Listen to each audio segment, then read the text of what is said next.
Praise the lord. దేవుని నామానికి మహిమ కలుగును గాక. మన ప్రభువును రక్షకుడైన యేసుక్రీస్తు నామమున మీకు వందనాలు తెలియజేస్తున్నాం. ప్రభు కృప వలన మీరందరూ బాగున్నారని విశ్వసిస్తున్నాం. షకీనా సందేశం అని మా ఆధ్యాత్మిక కార్యక్రమాన్ని అనుదినము వీక్షిస్తూ వాక్యం ద్వారా బలపడుచున్నారని మేము నమ్ముతున్నాం. మీ కొరకు ప్రార్థిస్తున్నాం. ఈరోజు దేవుని వాక్యాన్ని వినడానికి మన హృదయాన్ని సిద్ధపరచుకుందాం. షకీనా మినిస్ట్రీస్ వ్యవస్థాపకులు పాస్టర్ జి విజయ్ కుమార్ గారు వాక్య సందేశం అందిస్తారు. మనమందరం ప్రార్థనాపూర్వకంగా దేవుని మాటలు విని దీవెనలు పొందుదాం.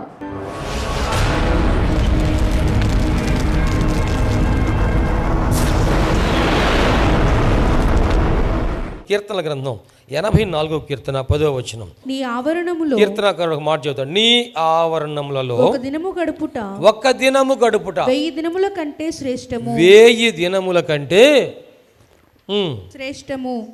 భక్తిహీనుల గుడారములలో నివసించుట కంటే, భక్తిహీనుల గుడారములలో నివసించుట కంటే, నా దేవుని మందిర ద్వారమునొద్ద ఉండుట నాకు ఇష్టము. దేవునికి మహిమ కలుగును గాక. హల్లెలూయా. భక్తిహీనుల గుడారములో నివసించుట కంటే, ఈ లోకములో చాలామంది భక్తిహీనులు విలాసవంతమైన భవనాలు ఉన్నాయి, కానీ వాటిలో నివసించుట కంటే కూడాను నా దేవుని మందిరం ద్వారమున వద్ద ఉన్నట్టు నాకు ఇష్టం. ఎందుకంటే దేవుని మందిర ఆవరణంలో 1 దినము గడుపుట లోకములో 1000 దినములు గడుపుట కంటే శ్రేష్టము. దేవునికి మహిమ కలుగును గాక. యేసయ్య పాదముల మీద కూర్చోవాలంటే మనం ఎక్కడ కూర్చోవాలండి? ఆయన మందిరావరణములో. దేవునికి స్తోత్రం. ఈ మందిరావరణంలో మనం కూర్చుంటే ఆయన పాదముల యొద్ద కూర్చున్నట్టే. దేవునికి స్తోత్రం అండి. హల్లెలూయా. మందిరావరణం గురించి ఒక చక్కని పాట ఉంది కదా, వర్ధిల్లేదము మన దేవుని మందిరములో. మందిరంలో మనం ఏమవుతూ ఉంటామండి? వర్ధిల్లుతాం. ప్రతి ఉదయాన్నే మనము ఆయన పాదపీఠము దగ్గర కూర్చుంటున్నాం. అయితే సమాజముగా కూడినప్పుడు సంఘముతో మనం అందరం కూడా ఏకీభవించి ఆయన ఆవరణములలో కూర్చుండుట మనము ఆయన బోధ వినడానికి అవకాశం ఉంటుంది. ఆయన మందిరములోనంట నాటబడిన వారమే. మనం ఎలా ఉండాలంటే అండి? నాటబడి, నిజమైన ద్రాక్షావల్లిని నేను, తీగలు మీరు. తీగ ఎక్కడ ఉండాలంట? ద్రాక్షావల్లిలో ఉంటేనే కానీ అది ఎదగదు. దేవునికి మహిమ కలుగును గాక. ఈ తీగ ద్రాక్షావల్లిలో ఉంటే అది ఎదుగుతుంది, ఎదిగింది ఫలిస్తుంది. దేవునికి స్తోత్రం అండి.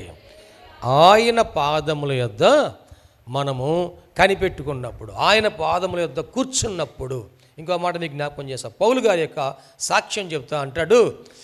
అపోస్తల కార్యముల గ్రంథములో 22వ అధ్యాయము 3వ వచనం చూడండి.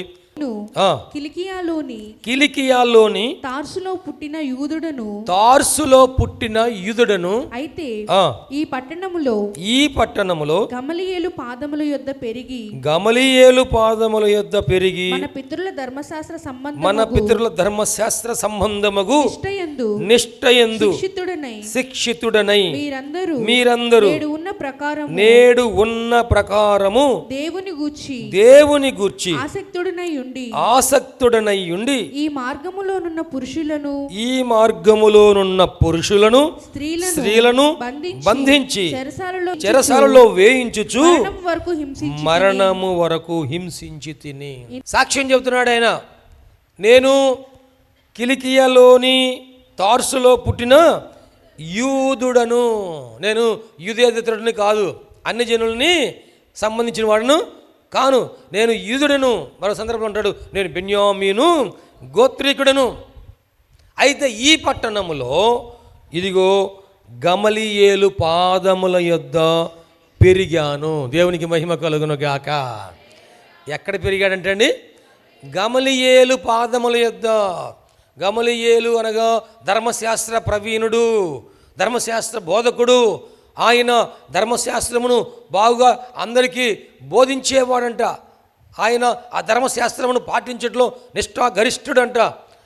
ఆ గమలీయేలు దగ్గర నేను ఆయన పాదముల యొద్ద పెరిగాను, శిక్షితుడనైతిని, ట్రైనింగ్ పొందాను. దేవునికి స్తోత్రం అండి.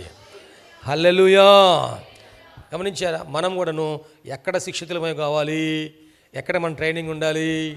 యేసయ్య పాదముల యొద్ద. ఎలా ఉండాలి మన ట్రైనింగు? మోకాళ్ళ మీద. దేవునికి స్తోత్రం అండి. హల్లెలూయా.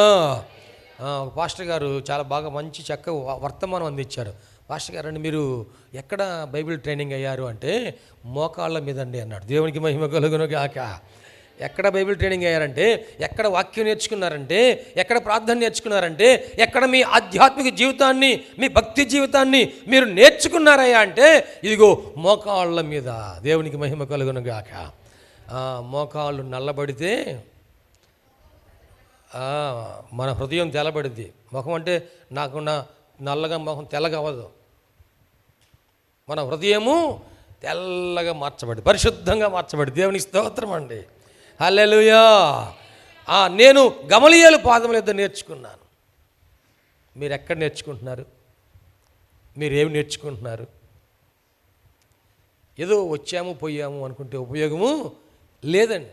ఇక్కడ దేవుని పాదముల యొద్ద మనము నేర్చుకోవాలి. పౌలు గారంట ధర్మశాస్త్రము నేర్చుకున్నాడు. హెబ్రీ పత్రిక కానీ, గలతీ పత్రికలో కానీ, రోమా పత్రికలో కానీ ధర్మశాస్త్ర సంబంధమైనటువంటి అంశములన్నీ కూడాను ఎత్తి చూపించి అవి పాత నిబంధనలో ఛాయగా ఉన్నాయి, నూతన నిబంధనలో అవన్నీ యేసుక్రీస్తు వారిలో నెరవేర్చబడ్డాయి అని సుస్పష్టంగా తెలియజేసింది పౌలు గారు. దేవునికి మహిమ కలుగును గాక. మన ప్రధాన యాజకుడు అంటాడు. ఎవరండి? యేసు ప్రభు వారు మన ప్రధాన యాజకుడు. ఆయనే ప్రవక్త, ఆయనే ప్రధాన యాజకుడు, ఆయనే అప్పొస్తలుడు, ఆయన మన రక్షకుడు, ఆయనే నిజమైన మెస్సయ్య అని ఈదులందరికీ కూడాను ధర్మశాస్త్రము దేని గురించి చెప్పబడిందో, ధర్మశాస్త్రము దేనిని చేయజాలకపోయినో దానిని యేసయ్య చేశాడు అని స్పష్టంగా రాసినాడు ఆయన. దేవునికి మహిమ కలుగును గాక. ఎక్కడ నేర్చుకున్నాడు? గమలీయేలు పాదముల యొద్ద నేర్చుకున్నాడు. మన భక్తి జీవితం కూడా మనము మన ఆధ్యాత్మిక తండ్రి దగ్గర మనం నేర్చుకోవాలి. మన సంఘములో మనం నేర్చుకోవాలి. మన దేవుని మందిరావరణములో మనం నేర్చుకోవాలి. పాస్టర్ గారు నన్ను వాక్యం చెప్పడానికి రమ్మని పిలిస్తే ఆయన దగ్గరికి వెళ్ళా. ఆయన ఏ సంఘంలో పరిచయం చేస్తున్నాడు అంటే రోమన్ కేథలిక్ చర్చ్, ఆర్సిఎం చర్చిలో పరిచయం చేస్తూ ఉన్నాడు. ఆ మీటింగ్ పిలిస్తే నాకు అక్కడికి వెళ్ళి కూర్చున్న తర్వాత డౌట్ వచ్చింది. ఏమండి హల్లెలూయా చెప్పొచ్చా అంటే ఆ పాస్టర్ గారు అన్నాడు, పాస్టర్ గారు అండి అక్కడ పరిచర్య మాత్రం రోమన్ కేథలిక్ చర్చ్ పరిచర్య, కానీ ఇక్కడ నేను ఈ ఏరియాలో అన్యజనుల మధ్యలో నేను పెంతెకొస్తు పరిచర్య చేస్తున్నాను. దేవునికి మహిమ కలుగును గాక. హల్లెలూయా చెప్పొచ్చు అని ఆయనే చెప్తున్నాడు. దేవునికి మహిమ కలుగును గాక. ఆయన చెబుతుంటే అందరూ సంఘం అంతా హల్లెలూయా చెబుతున్నారు. ఇంకంతేకాదు ఆరాధన చేస్తుంటే వాళ్ళందరూ అన్య భాషలతో మాట్లాడుతూ దేవుని నామాన్ని ఘనపరుస్తున్నారు. గట్టిగా చప్పట్లు కొడుతూ దేవునికి మహిమ చేద్దామా? ఈ అంత్య దినములలో పరిశుద్ధాత్మ దేవుడు ప్రతి ఒక్కరితో కూడా మాట్లాడాలని కోరుకుంటున్నాడు. పరిశుద్ధాత్మ దేవుడు ప్రతి ఒక్కరిని అభిషేకించాలని కోరుకుంటున్నాడు. ఈ అంత్య దినములోనంట అన్యజనులందరూ అంటే కూడాను యెహోవా పర్వతమునకు ప్రవాహము వలె వచ్చెదరు. దేవునికి స్తోత్రం అండి. ఎక్కడెక్కడ దేవునికి దూరంగా ఉన్నారో వారందరూ కూడా యేసయ్య పాదముల దగ్గరికి ప్రవాహముగా వచ్చేస్తారంట. మనము ఆయన పాదముల యొద్ద మనము కూర్చొని నేర్చుకోవాలి. ఇక్కడ గమలీయేలు పాదముల యొద్ద నేను నేర్చుకున్నాను అన్నాడు. ఎస్తేరు గ్రంథం చూడండి 8వ అధ్యాయం 3వ వచనంలో, మరియు ఎస్తేరు రాజు ఎదుట మనవి చేసుకొని అతని పాదముల మీద పడి, ఎక్కడ పడిందంటండి? అతని పాదముల మీద పడి అగాగీయుడైన హామాను చేసిన కీడును అతడు యూదులకు విరోధముగా తలంచిన యోచనను వ్యర్థపరచుడని కన్నీళ్లతో అతని వేడుకొనగా, రాజుగారిని వేడుకొనగా, ఈమె రాణిగారు వెళ్ళి రాజుగారి పాదముల మీద పడి, దేవునికి మహిమ కలుగును గాక, పాదముల మీద పడి కన్నీళ్లతో వేడుకుందంట, రాజా ఇదిగో ఈ హామాను మా యూదులందరి ప్రాణాలు తీయాలని చెప్పేసి ఇటువంటి ఒక దుష్ట శాసనము తయారు చేయించాడయ్యా. దయచేసి మా ప్రజలందరి ప్రాణాలు కాపాడు ప్రభువా, కాపాడు రాజా అని చెప్పేసి రాజుగారి పాదాల మీద పడి కన్నీళ్లతో వేడుకుంది. రాజుగారు ఆ మాట అంగీకరించలేదా? రాజు బంగారు దండమును ఎస్తేరు తట్టు చాపెను. రాజు బంగారు దండమును ఎస్తేరు తట్టు చాపెను. ఎస్తేరు లేచి రాజు ఎదుట నిలిచి, రాజవైన తమకు సమ్మతి అయిన ఎడలను తమ దృష్టికి నేను దయ పొందిన దానై, రాజవైన తమ ఎదుట ఈ సంగతి యుక్తముగా తోచిన ఎడలను తమ దృష్టికి నేను ఇంపైన దానైన ఎడలను, రాజవైన తమ సకల సంస్థానములలో నుండు యూదులను నాశనము చేయవలనని హమ్మోదాతా కుమారుడైన అగాగీయుడగు హామాను వ్రాయించిన తాకీదుల చొప్పున జరగకుండునట్లు వాటిని రద్దు చేయుటకు ఆజ్ఞయుడి. గట్టిగా చెప్పకూడదు. యేసయ్యకు మహిమ చేద్దాం. ఆయన పాదముల మీద పడి కన్నీళ్లతో ఆయనను వేడుకుంటే నీకు విరోధముగా రూపింపబడిన ఏ ఆయుధము కూడాను, ఏ శాసనము కూడాను అది నిలవకుండగా దేవుడు సంపూర్ణంగా తొలగించను గాక.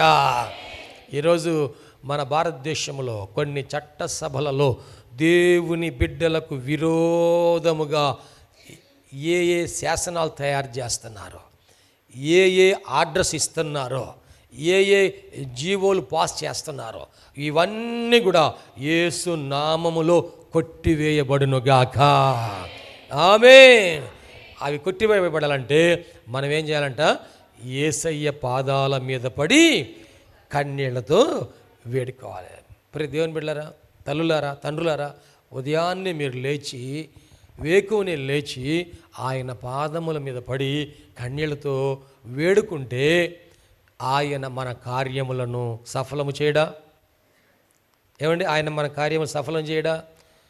అయ్యా మా ప్రాణం మీదకి వచ్చిందయ్యా కదా, యూదులందరూ అనుకున్నారు, అయ్యా మా ప్రాణాల మీదకి వచ్చేసింది, ఇదిగో కత్తి మా గొంతు మీదకి వచ్చింది, ఆ ఉరితాడు మా మెడ మీదకి వచ్చింది, మరణ శాసనము వచ్చేసింది, తయారు చేయబడింది, ఇక మేము బ్రతకాలంటే అవకాశము లేదు అనుకున్న పరిస్థితుల్లో గమనించారా? కొన్నిసార్లు మనం కూడాను ఆరోగ్య విషయంలో అయ్యో ఇక నా పరిస్థితి చేయి దాటిపోతుందేమో, ఇంకా ఈ చేసిన అప్పులన్నీ నేను తీర్చలేనేమో, అయ్యో ఇక నా బిడ్డలకు మంచి భవిష్యత్తు ఉండదేమో, ఈ పని నా వల్ల కాదేమో, నా చేయి దాటిపోతుందేమో, నా వల్ల కాదేమో అని మనము దుఃఖపడుతున్నటువంటి సమయంలో నిజంగా రోజు మనం లేచి ఆయన పాదముల మీద పడి కన్నీళ్లతో వేడుకుంటే దేవుడు కార్యం సఫలం చేస్తాడు చేయడా? నా జీవితంలో కూడా చేస్తాడు అన్నవారు చేతులెత్తి స్తోత్రం చెబుతారా? నా జీవితంలో కూడా చేస్తాడు అన్నవారు స్తోత్రం చెబుతారా? హల్లెలూయా. అయితే ఎంతమంది ఉదయాన్నే లేచి ఆయన పాదం మీద పడి కన్నీళ్లతో వేడుకుంటున్నారు? ఎంతమంది ఉదయాన్నే లేచి ఆయన పాదం మీద పడి కన్నీళ్లతో వేడుకుంటూ ఉన్నారు? మీరు చేయొత్తమని నేను చెప్పట్లేదు, మీకు తెలుసు, దేవునికి తెలుసు. ఉదయాన్నే మీరు లేచి ఎక్కడ కూర్చుంటున్నారో, ఉదయాన్నే మీరు లేచి ఏం చేస్తున్నారో, మీరు ఏం చేయాలో, మీరు ఏం చేస్తున్నారో, నన్ను వెదకువారు జీవమును కనుగొందురు. దేవునికి మహిమ కలుగును గాక. హల్లెలూయా.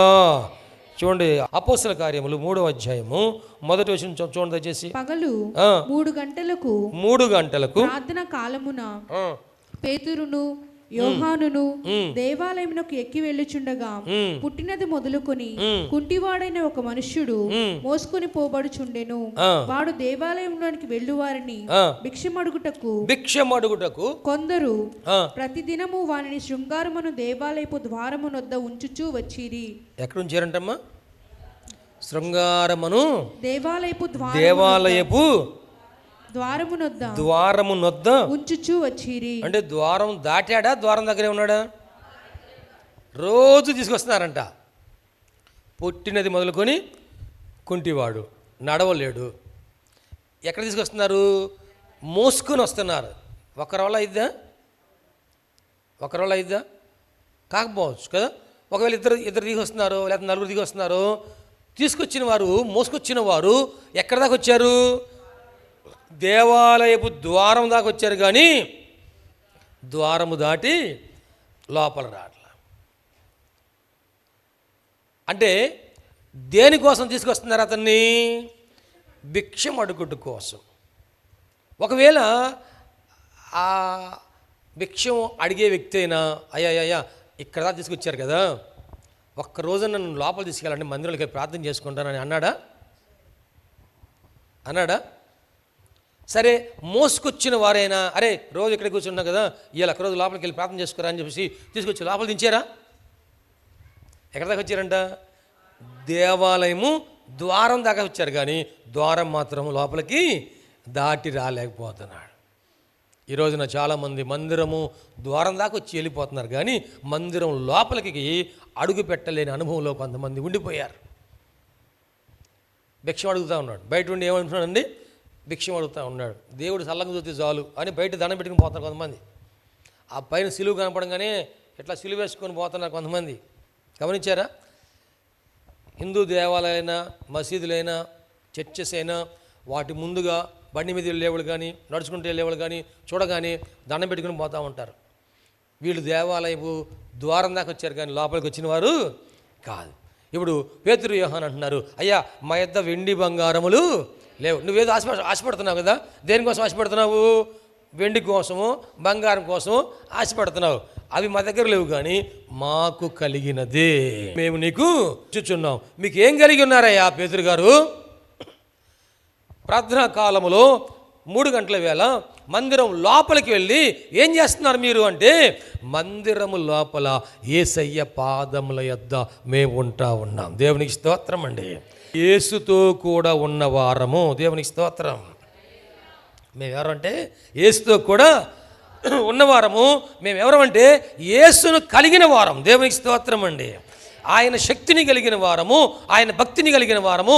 ఇప్పుడు మాకు కలిగింది నీకు ఇచ్చుచున్నాం. నజరేయుడైన యేసుక్రీస్తు నామములో లేచి నడమనగానే వాడు దిగ్గున లేచి నిలిచి నడుచుచు గంతులు వేయించు ఇప్పుడు దేవాలయానికి వచ్చాయంట, లోపలికి వచ్చాయంట. దేవునికి గట్టిగా చప్పట్లు కొడుతూ మహిమ చెల్లిద్దామా? వాడు కుంటివాడుగా ఉన్నంత వరకు ద్వారం దగ్గరే ఉన్నాడు, కానీ ఎప్పుడైతే ఆయన శక్తిని, ఆయన బలమును, ఆయన మహిమను తన శరీరములో అనుభవించాడో, ఇప్పుడు లోపలికి ఎలాగ వస్తున్నాడంటండి? నడుచుకుంటూ రావడమే కాదంట, గంతులు వేసుకుంటా వస్తున్నాడు. దేవునికి స్తోత్రం. హల్లెలూయా. చూడండి, ఆయన పాదముల యొద్ద మనము కూర్చుంటేనంట ఆయన ప్రభావంతో పేతురు, యోహానును ఎలాగ దేవుడు అభిషేకించాడో అటువంటి ఆయన ప్రభావంతో మనల్ని నింపుతాడు. వెండి బంగారములు కాదు, అవి మాత్రమే కాదు, ఇవి అశాశ్వతమైనవి. కానీ ఆయన ప్రభావము, ఆయన శక్తి, ఆయన మహిమ, ఆయన అభిషేకము, ఆయన వరములు, ఆయన ఇచ్చే తలంతులు అవి శాశ్వతమైనవి. దేవునికి మహిమ కలుగును గాక. శాశ్వత రాజ్యంలోనికి మనల్ని నడిపించేవి.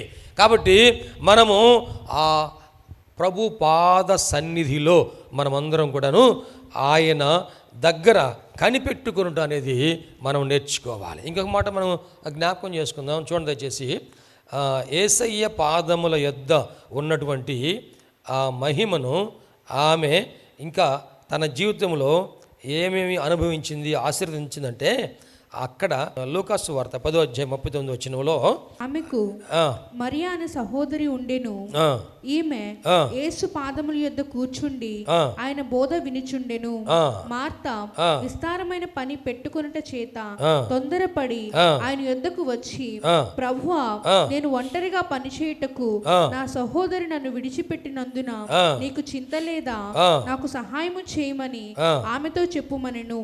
అందుకు ప్రభువు, మార్తా నీవు అనేకమైన పనులను గూర్చి విచారము కలిగి తొందరపడుచున్నావు కానీ అవసరమైనది ఒక్కటే. మరియా ఉత్తమమైన దానిని ఏర్పరచుకొనెను. దేవునికి స్తోత్రం చేద్దామండి. మరియా ఏమి ఏర్పాటు చేసుకుంది? ఉత్తమమైనది. మన జీవితంలో మనము ఆయన పాదముల యొద్ద కూర్చుంటాం అనేది ఇది ఉత్తమమైనటువంటి అనుభవం. ఈ ఉత్తమమైన అనుభవాన్ని ఆమె ఏర్పాటు చేసుకొనెను. మనం కూడాను మన జీవితంలో ఉదయాన్నే నిద్ర లేవడంతోనే దేవుడు మనకి ఈరోజు ఇచ్చాడు కాబట్టి ఈ రోజున ఉత్తమమైన వాటి మీద మనసు పెట్టుకోవాలి. వ్యర్థమైన వాటి మీద కాదు, తుచ్చమైన వాటి మీద కాదు, పనికిరాని వాటి మీద కాదు, కానీ ఉత్తమమైన వాటి మీద మనం మనసు పెట్టుకోవాలి. ఆమె ఉత్తమమైన దానిని ఏర్పాటు చేసుకోవాలి. ఉత్తమమైనవి ఏమిటి? ఆయన పాదముల దగ్గర కూర్చోవటము ఉత్తమమైంది. ఎవరి దగ్గర కూర్చోవాలంటే ఉత్తముడైన దేవుని దగ్గర కూర్చోవాలి. దేవునికి స్తోత్రం అండి. ఉత్తమైన దేవుని దగ్గర కూర్చోపోతే మన ప్రయాసం అర్థమైపోయింది. కీర్తనల గ్రంథములో 34వ కీర్తన 8వ వచనంలో యెహోవా ఉత్తముడని రుచి చూచి తెలిసి కొనండి. ఆయన ఎటువంటి వాడంటండి? ఉత్తముడు. ఆయన దేవుళ్ళు దేవతలు అనబడిన వారి లోకంలో ఎంతమంది ఉన్నప్పటికీ అన్ని నామముల కన్నా పై నామం అది, ఉన్నతమైన నామం అది, ఉత్తమమైన నామం. దేవునికి మహిమ కలుగును గాక. ఆయన నామము ఉన్నతమైనది, ఆయన ఉత్తముడని రుచి చూసి తెలుసుకోవాలి. 109వ కీర్తన 113వ వచనంలో దేవుని కృప ఉత్తమమైనది. 119వ కీర్తన 113వ వచనం, నీతిమంతుల కొరకు ఆయన ఉత్తమమైన దాన్ని ఏర్పాటు చేశాడు. 11వ అధ్యాయం సామెతల గ్రంథం 11వ అధ్యాయం 23వ వచనంలో నీతిమంతుల కొరకు ఉత్తమమైన దాన్ని ఏర్పాటు చేశాడు. అలాగనే 2వ కొరింథీ పత్రికలో 9వ అధ్యాయం 8వ వచనంలో మీరు ఉత్తమమైన దాన్ని ఎన్నుకొనండి, దాన్ని ఉత్తమమైన దాన్ని చేయండి అని చెప్పేసి వారికి బోధిస్తాడు. అలాగనే ప్రియమైన దేవుని బిడ్డలారా, మనము మన జీవితంలో ఉత్తమమైన దానిని మనం ఏర్పాటు చేసుకోవాలి. రోజు ఆయన పాదముల చెంత కూర్చోవటం, వాక్యం ధ్యానించుకోవటం, చదువుకోవటం, ప్రార్థన చేయటం, కనిపెట్టుకోవటం, దేవుని సన్నిధిలో మనం ఆరాధించడం, దేవుని స్తుతించడం, దేవుని కీర్తించడం, దేవుని ప్రార్థించడం, ఇవన్నీ కూడా ఆయన పాదముల యొద్ద మనం చేసే ప్రతి పని కూడా అది ఉత్తమమైనది. దేవునికి స్తోత్రం. మరి ఇవి మన బిడ్డలకు నేర్పిస్తున్నామా? ఒకసారి నా వైపు చూడండి. ఇవన్నీ ఉత్తమమైనవే, కానీ మన బిడ్డలకు మనం నేర్పిస్తున్నామా? దేవుడు మన బిడ్డలకి ఎంతో మేలు చేస్తున్నాడు కదా. మరి ఈ రోజున వారు మన దేవుని సన్నిధిలో ఉన్నారా? దేవుని మందిరంలో ఉన్నారా? మనం వాళ్ళని తీసుకురాగలుగుతున్నామా? వాళ్ళు నడిపించగలుగుతున్నామా? ఉత్తమమైన మార్గంలో నడిపించగలుగుతున్నామా? ఏమండి, అసలు ప్యాస్ అయ్యిద్దో ప్యాస్ కాదు అనుకుంటున్నారు, కానీ దేవుడు మంచి మార్కులు ఇచ్చాడు కదా. టెన్షన్ పడతా ఉన్నారు. ఎందుకంత భయం కదండి. నిన్న ఒక అమ్మాయి పాస్ అయిద్దో పాస్ కాదు అని భయంతో ఉరి వేసుకొని చనిపోయిందంట. ఉరి వేసుకొని చనిపోయిన తర్వాత రిజల్ట్స్ వచ్చినాయి. రిజల్ట్స్ వస్తే 428 మార్కులు వచ్చినాయంట. ఇప్పుడు ఆ అమ్మాయి చనిపోయినప్పుడు అందరు తల్లిదండ్రులు బాగా ఏడ్చారు. ఇప్పుడు ఆ మార్కులు రాగానే వాళ్ళు చూసి హాల్ టికెట్ చూసి, ఇదిగో ఇన్ని మార్కులు వచ్చినాయి మన అమ్మాయికి అనగానే, ఇన్ని మార్కులు వస్తే ఎందుకు చచ్చిపోయామ్మా నువ్వు అని ఇంకా ఏడ్చారంట. గమనించారా? మన బిడ్డలకి మనం నేర్పించాలి. ఒకవేళ వారు కనుక దేవుని మందిరంలో ఉంటే ఉరేసుకునేది అమ్మాయి, దేవుని సహవాసంలో ఉంటే ఉరివేసుకునిద్దా, ఎస్ఐ పాదాల వద్ద ఉంటే ఉరివేసుకునిద్దా, తన జీవితాన్ని పాడు చేసుకునిద్దా, నాశనం చేసుకునిద్దా? ఆలోచన చేయండి. మన బిడ్డలను ఎందుకు నడిపించాలి దేవుని మందిరానికంటే, ఇక్కడేమో జనం తక్కువన్నారని కాదు, మన బిడ్డ బాగుపడాలని. దేవునికి మహిమ కలుగును గాక. ఇక్కడ లేకపోతే మన బిడ్డ లేకపోతే ఇంకొకరిని పంపిస్తాడు దేవుడు. ఆయన ఎవరిని పంపించాలో వారిని పంపిస్తాడు. కానీ మన బాధ్యతగా మన కుటుంబ సభ్యులను మనము దేవుని మందిరంలోనికి తీసుకురావాలి, వారు జీవమును కనుగొనడానికి. దేవునికి స్తోత్రం అండి. వారు దేవుని మందిరానికి రాకపోతే వారు లోకంతో స్నేహం చేస్తే మరణంతో స్నేహం చేస్తున్నారని లేఖనం హెచ్చరిస్తూ ఉంది కదా. పరిస్థితి చేదాటిపోయిన తర్వాత మనము ఏ విధంగా బాధపడినా కానీ ఉపయోగం అనేది ఉండదు. ప్రేమైన దేవుని బిడ్డలారా, ఉత్తమమైన వాటిని మనము దేవుని సన్నిధిలో మనము ఏర్పాటు చేసుకోవాలి. అలాగనే ఆయన సన్నిధిలో ఆమె ఎప్పుడైతే తొందరపడిందో మార్తా ప్రభు అంటున్నారు, ఎందుకమ్మా విస్తారమైన పనులు పెట్టుకొని తొందరపడుతున్నావు? అవసరమైంది ఒక్కటే. దేవునికి మహిమ కలుగును గాక. అవసరమైంది ఏమో తీసేస్తున్నాము, అనవసరమైన అన్ని కూడా ఎత్తినేసుకుంటున్నాం. ఏది అవసరమో ఏది అనవసరమో మనకు తెలీదా? దైవజనులు నిజు మాథ్యూ గారు కేరళ నుంచి మన దగ్గరకు వచ్చారు. కానీ ఆయన వచ్చినప్పుడు కూడా కొంతమంది రాలా.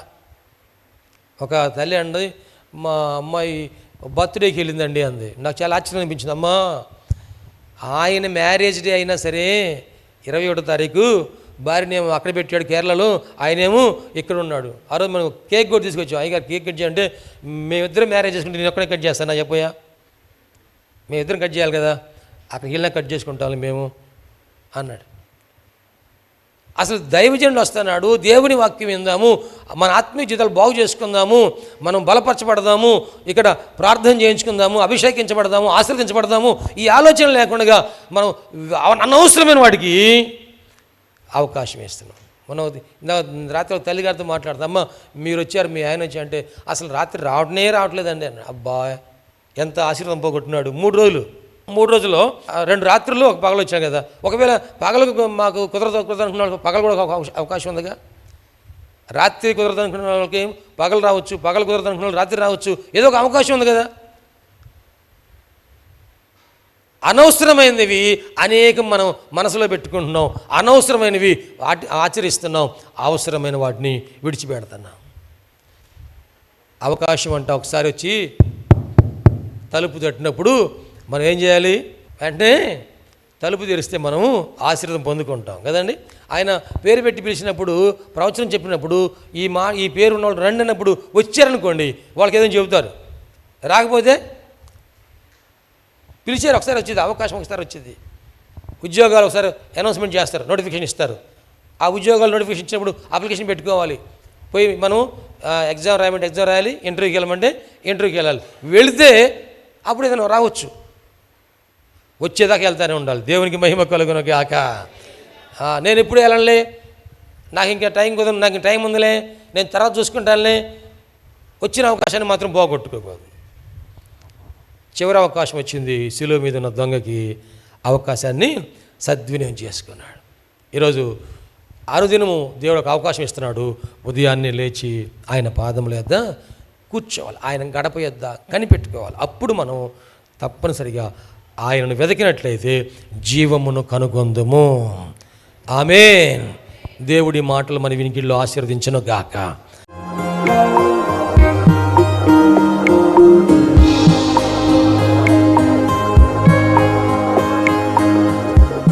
ప్రభునందు ప్రియ దేవుని బిడ్డలారా, ఎంతవరకు దేవుని వాక్యం విన్నందులకు ప్రభునామమున వందనాలు తెలియజేస్తున్నాం. మనం అందరం ప్రార్థనలో ఏకీపిద్దాం. తలలు వంచి కనులు మూసుకొని ప్రార్థనలో ఏకీపిద్దామండి. ప్రార్థించుకుందాం. మహోన్నతుడైన దేవ, పరిశుద్ధుడైన మా ప్రభువా, నీ పరిశుద్ధమైన పాదములకు వందనాలు. ఇదిగో నాయనా, ఈ వాక్యము ద్వారా మాతో మీరు మాట్లాడినందుకు వందనాలు ప్రభా. అవును, నువ్వు సజీవుడైన దేవుడివయ్యా, మాట్లాడే దేవుడవు ప్రభా. ఈ వాక్యం మా హృదయంలో పదిలిపరుచుకుంటూ సహాయం చేయండి. సంపూర్ణమైన మారు మనసు మాకు దయచేయండి. పాప క్షమాపణ అనుభవం మాకు దయచేయండి. రక్షణ ఆనందం మాకు దయచేయండి ప్రభువా.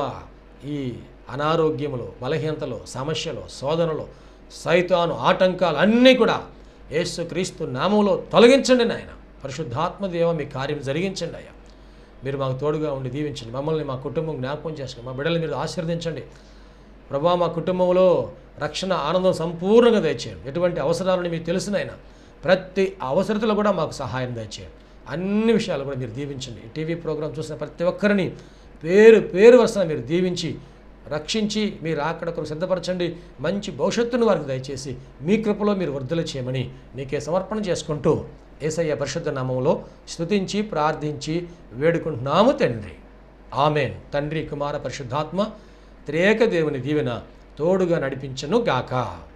Amen, amen, amen. మీ అందరికీ ప్రభునామన వందనాలు. దేవుడు మిమ్మల్ని దీవించను గాక. ఆమెన్. షకీనా ప్రార్థనా మందిరము దేవుని యొక్క దర్శనములో దేవుని కృప వలన 2012వ సంవత్సరము మే నెల 1వ తారీఖున ప్రతిష్ఠ చేయటం జరిగింది. ఈ మందిరములో దేవుని ఆరాధించుటకు విచ్చేసిన వారు ఆత్మరక్షణ, శరీర స్వస్థత, వారి జీవితంలో ఆశీర్వాదాలు పొందుకుంటూ ఉన్నారు. ఉపవాస ప్రార్థనలో అభిషేకించబడి దేవుని ఆత్మతో ఆరాధించుచున్నారు. అనేక మంది పరిశుద్ధాత్మతో నింపబడుచున్నారు. దురాత్మ బంధకములతో బంధించబడిన వారు సాతాను బంధకాల నుంచి విడిపించబడి ఆశీర్వాదం పొందుతూ ఉన్నారు. రక్షణ లేని వారు బాప్తిసం పొంది రక్షణ ఆనందాన్ని అనుభవిస్తూ ఉన్నారు. ఈ మందిరంలో చేయబడుచున్నటువంటి ఉపవాస ప్రార్థనలు, అభిషేక ఆరాధనలో అనేక మంది దీవించబడుతూ ఉన్నారు. ప్రియ స్నేహితులారా, మీరును సమస్యల్లో సతమతమవుతున్నారా? వ్యాధి బాధలతో పీడించబడుతున్నారా? నెమ్మది లేక బాధపడుతున్నారా? రండి, షకీనా ప్రార్థనా మందిరంలో ఆరాధనలో ఏకీభవించండి. ప్రభు మీకు సహాయం చేయగలరు.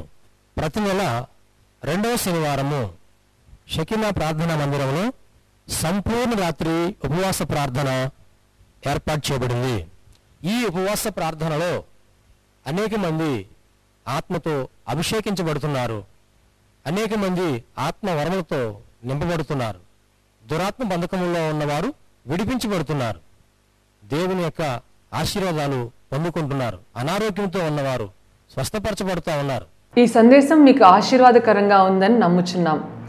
ఈ సందేశం ద్వారా మీరు పొందిన మేలులు మరియు మీ ప్రార్థన అవసరతలు మాతో తప్పక పంచుకొనగలరు. మా అడ్రస్ షకీనా ప్రార్థనా మందిరం, శారదా కాలనీ 32వ లైన్, రెడ్డిపాలెం రోడ్, గుంటూరు. మా ఫోన్ నంబర్స్ 9963242497, మరి యొక్క నెంబర్ 8885539777.